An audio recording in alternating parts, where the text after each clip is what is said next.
Have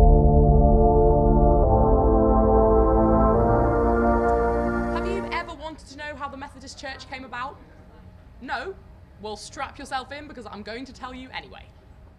Picture the scene. It's the year 1703 in Lincolnshire when on the 17th of July, John Wesley is brought into the world.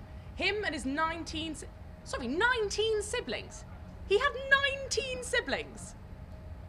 Anyway, him and his 19 siblings were brought up in the Church of England.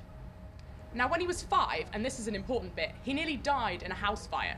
His mum thought God had saved him for a reason.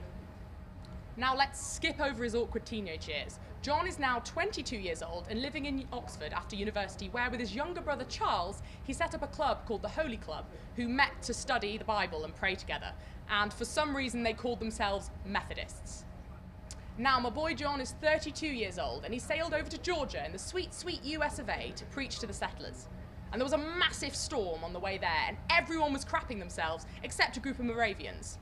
They weren't scared at all. They had total faith in God throughout. This inspired and challenged John and led him to question his own faith a little. Now, his time in Georgia wasn't great. He got his heart broken by a woman, nobody really liked him, and he got on the wrong side of the law, eventually having to escape through the swamps under cover of darkness. Very James Bond. So after 3 years of being away, he got home and he started to annoy the Church of England instead, to the point where they were just like, get out, and he wasn't allowed to preach in churches anymore.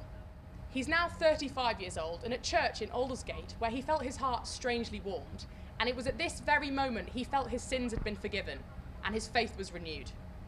So he moved to Bristol and he started preaching outside, and he also bought a random building and established the first Methodist chapel in the world. 38 years old and he took his show on the road, riding around the UK on his horse and preaching outdoors. Admittedly, not everyone liked him. The Church of England definitely didn't. He was still riding his horse and preaching outdoors when he was 70. That's old.